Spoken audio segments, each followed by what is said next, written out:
Di sebuah kampung kecil yang terletak di pinggiran hutan, kehidupan berjalan dengan tenang dan damai. Kampung itu dikelilingi oleh sawah hijau yang membentang luas, dengan udara segar yang selalu menyapa pagi hari. Di tengah kampung itu, terdapat dua warung yang berdiri dengan jarak 20 meter antar warung tersebut. Warung pertama milik Pak Jono, seorang pria parubaya yang dikenal ramah dan rendah hati. Warung kedua milik Bu Surti, seorang wanita yang sedikit misterius dan seringkali terlihat menyendiri. Warung Pak Jono adalah tempat favorit warga kampung. Setiap pagi, aroma kopi dan gorengan segar memenuhi udara, mengundang siapa saja yang lewat untuk mampir. Pak Jono selalu menyambut pelanggannya dengan senyum hangat dan cerita-cerita lucu. Warungnya sederhana, tetapi selalu bersih dan nyaman. Meja-meja kayu yang disusun rapi di teras warung sering dipenuhi oleh warga yang ingin sarapan atau sekadar ngobrol. Di sisi lain, warung Bu Surti terlihat lebih sepi. Meski letaknya strategis, hanya sedikit warga yang mau mampir ke sana.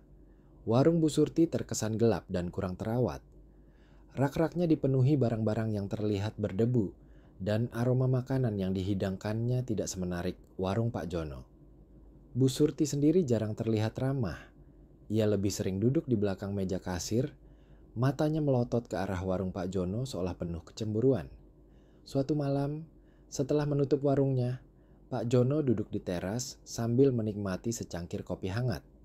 Bulan purnama bersinar terang, menerangi kampung dengan cahaya keprakan. Tiba-tiba, ia melihat cahaya redup dari warung Bu Surti.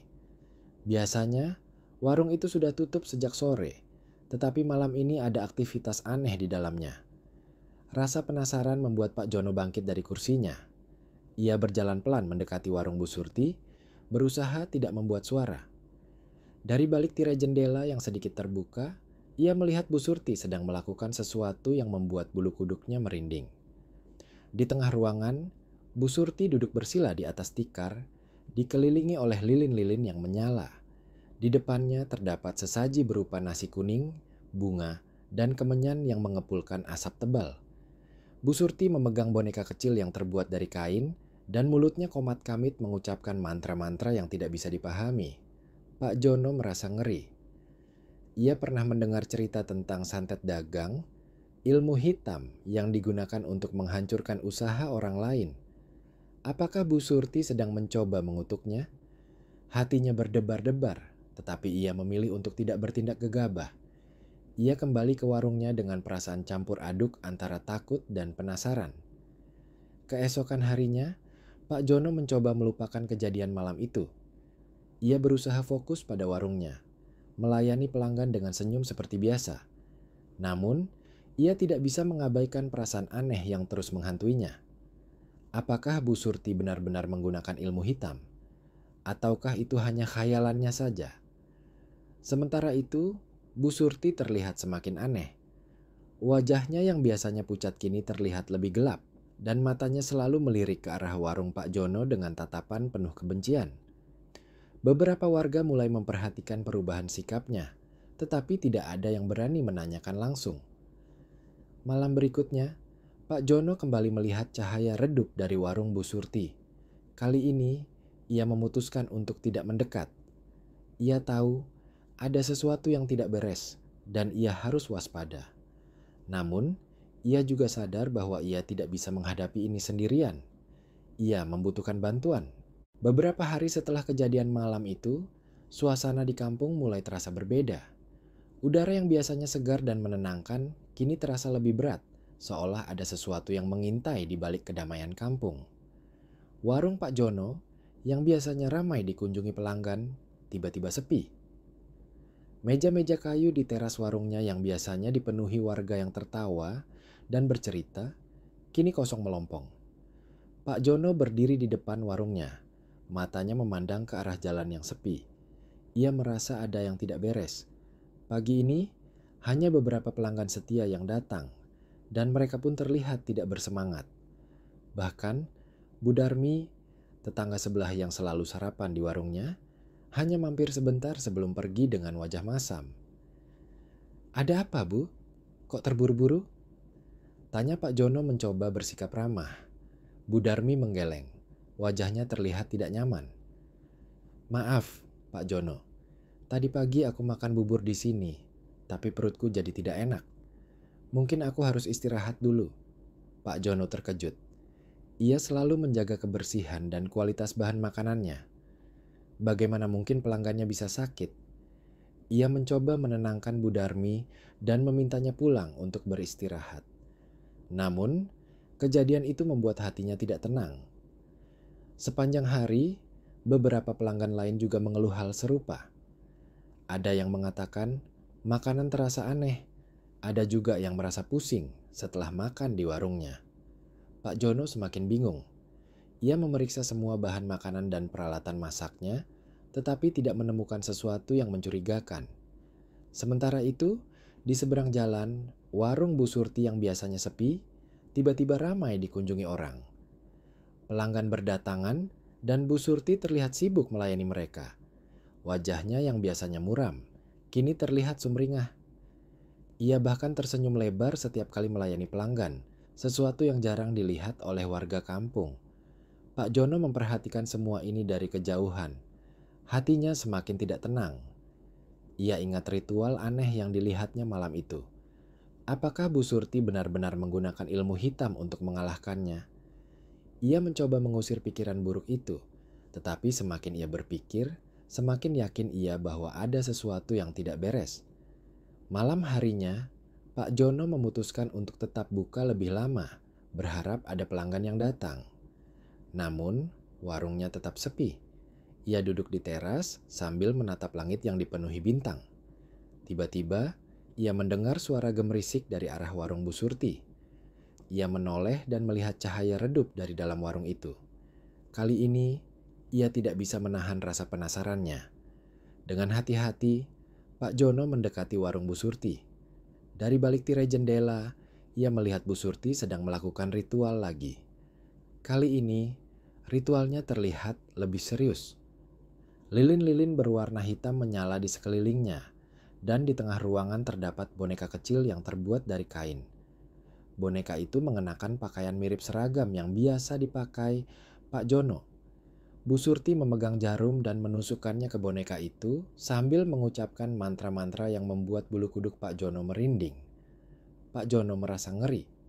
Ia tahu Bu Surti sedang mencoba menyantetnya.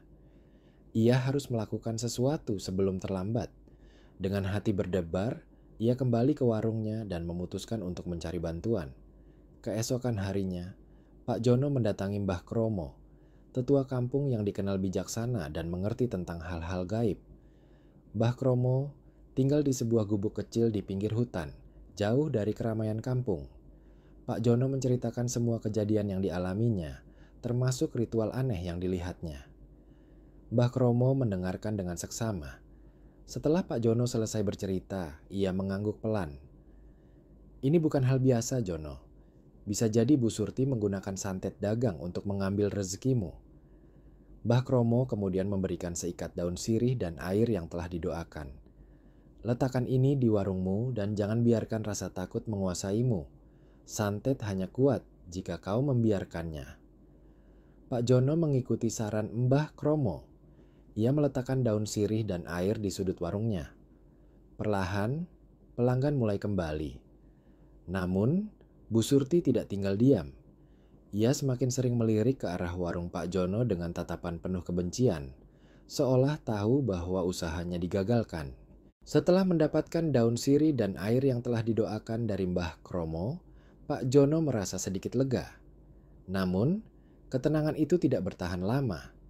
Meski pelanggan mulai kembali, suasana di warungnya masih terasa tidak seperti dulu. Ada sesuatu yang mengganjal di hatinya, seolah ada bayangan hitam yang terus mengintai. Suatu pagi, Pak Jono memutuskan untuk mencari tahu lebih dalam tentang apa yang sebenarnya terjadi. Ia tidak ingin terus hidup dalam ketakutan dan ketidakpastian. Dengan tekad bulat, ia pergi ke rumah Mbah Kromo lagi, kali ini membawa sedikit makanan sebagai tanda terima kasih. Mbah Kromo menyambutnya dengan senyum hangat. Ada apa lagi, Jono? Masih ada yang mengganggumu? Pak Jono mengangguk. Iya, Mbah. Meski pelanggan mulai kembali, aku masih merasa ada yang tidak beres. Aku ingin tahu lebih banyak tentang santet dagang ini. Apakah ada cara untuk menghentikannya sepenuhnya? Mbah Kromo menghela napas. Santet dagang adalah ilmu hitam yang kuat, Jono. Orang yang menggunakannya biasanya memiliki niat jahat yang sangat besar. Untuk melawannya, kau harus lebih dari sekadar waspada. Kau perlu mencari akar masalahnya. Akar masalahnya? Tanya Pak Jono bingung. Iya, jawab Mbah Kromo. Kenapa Bu Surti melakukan ini padamu? Apa yang membuatnya begitu benci padamu sampai menggunakan ilmu hitam? Jika kau bisa menemukan jawabannya, mungkin kau bisa menyelesaikan masalah ini tanpa konflik lebih jauh. Pak Jono terdiam. Ia mencoba mengingat-ingat apakah ada hal yang pernah ia lakukan hingga membuat Bu Surti membencinya. Namun, sejauh yang ia ingat, ia selalu bersikap baik dan tidak pernah bermusuhan dengan siapapun. Mbah Kromo melanjutkan, kadang-kadang kebencian muncul dari hal-hal kecil yang kita tidak sadari.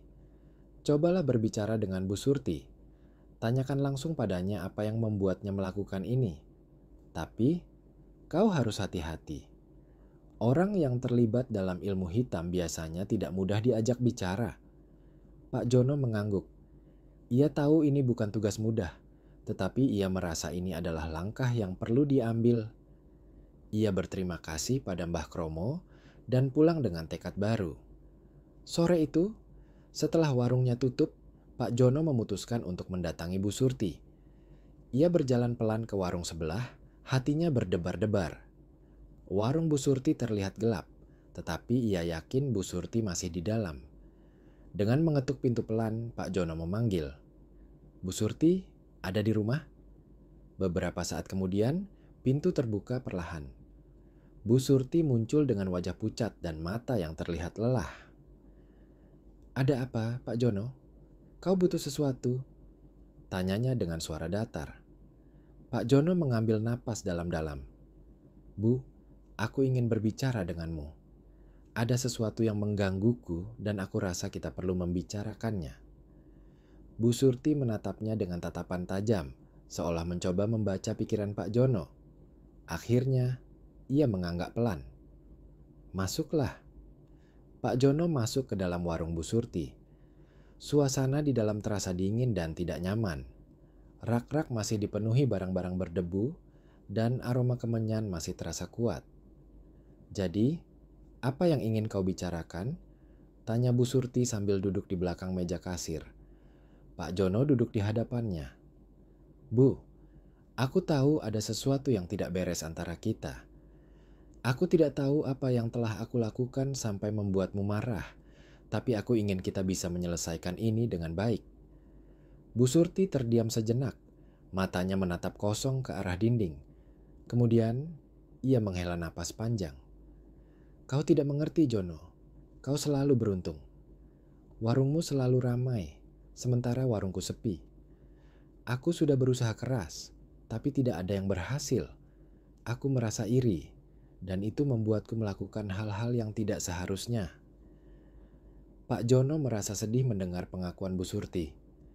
Bu, aku tidak pernah bermaksud menyakiti perasaanmu. Jika ada yang bisa aku lakukan untuk membantu, aku akan melakukannya. Bu Surti menatapnya dengan mata berkaca-kaca. Aku sudah terlanjur jauh, Jono. Aku tidak bisa berhenti sekarang.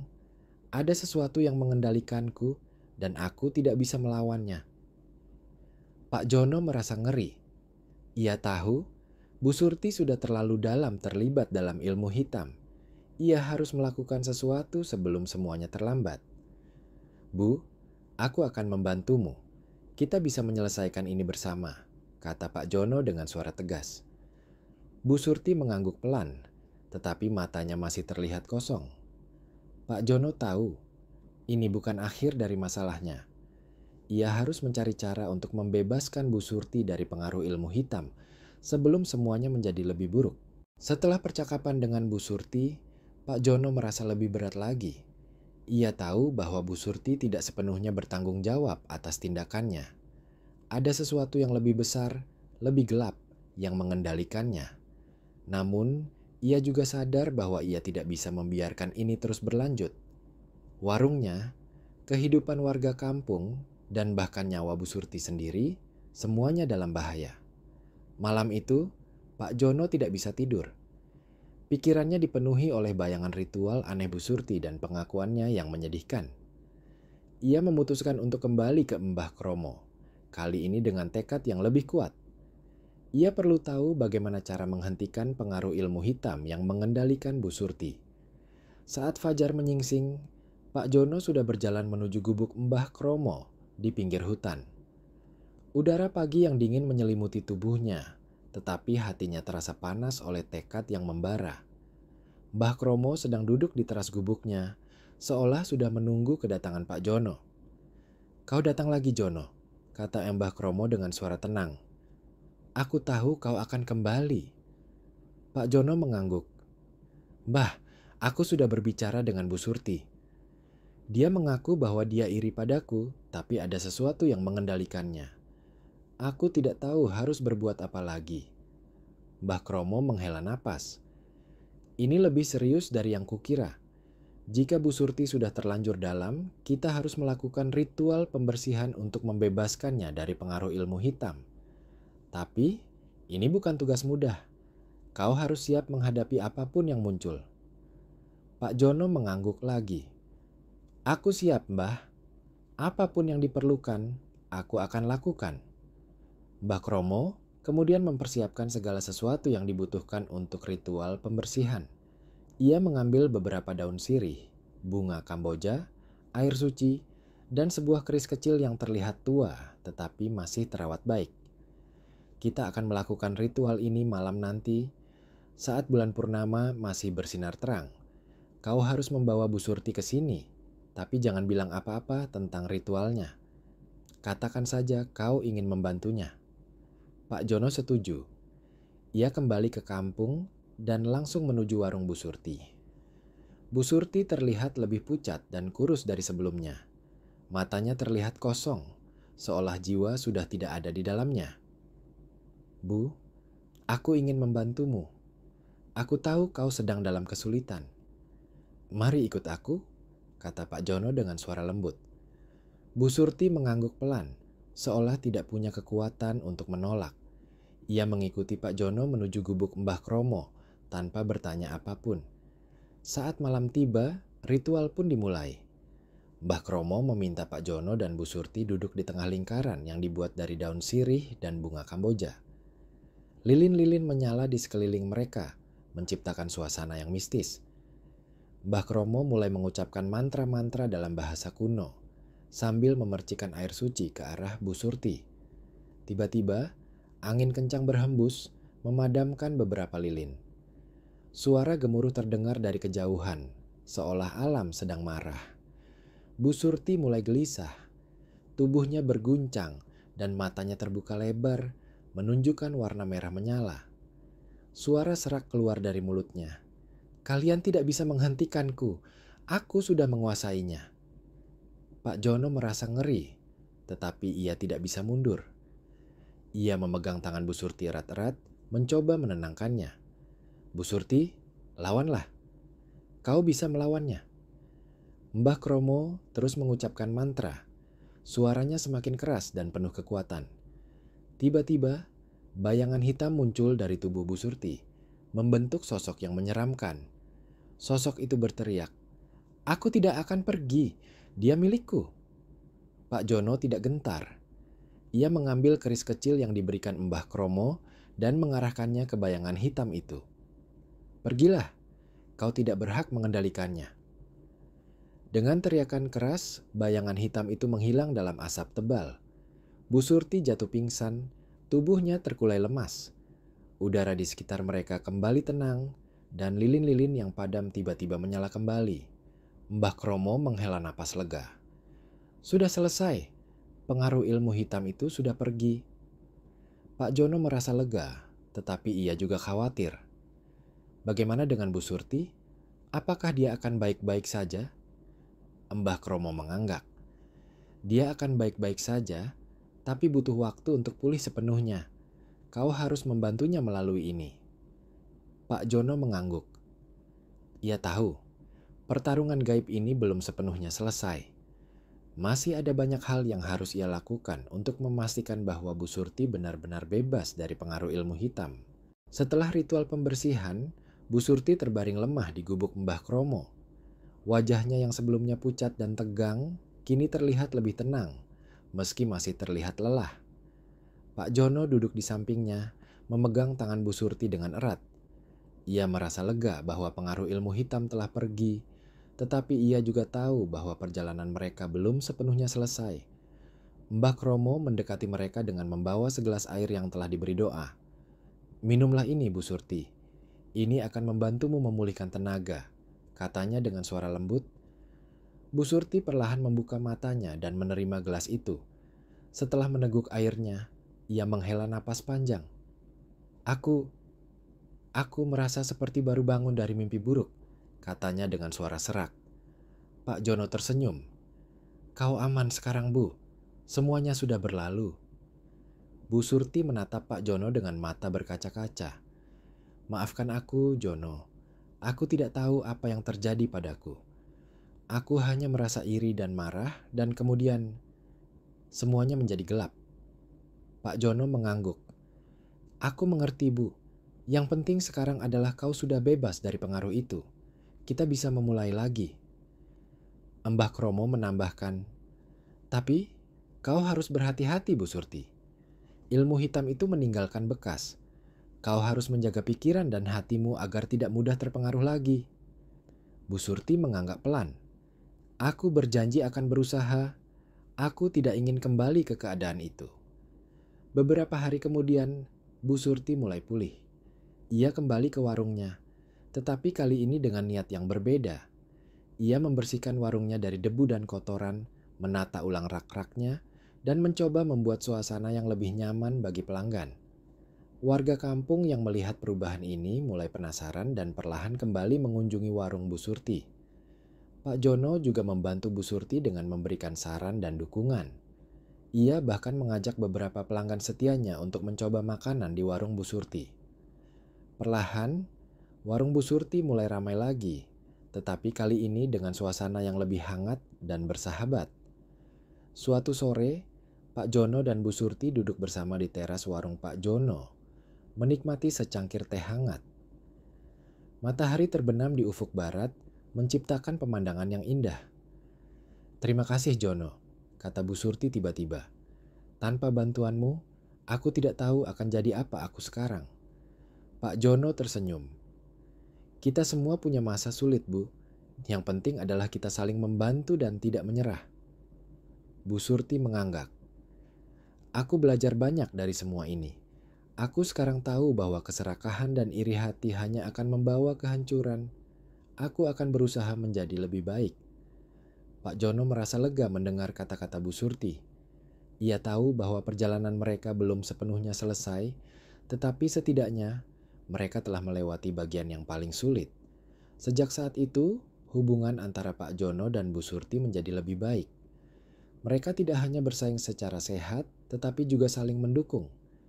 Warung Pak Jono tetap ramai, tetapi warung Bu Surti juga mulai berkembang. Warga kampung senang melihat perubahan ini, dan suasana di kampung pun menjadi lebih harmonis. Mbah Kromo, yang telah menjadi saksi semua kejadian ini, merasa puas. Ia tahu bahwa kebaikan dan ketulusan akan selalu mengalahkan kejahatan. Ia berharap bahwa cerita ini akan menjadi pelajaran berharga bagi semua warga kampung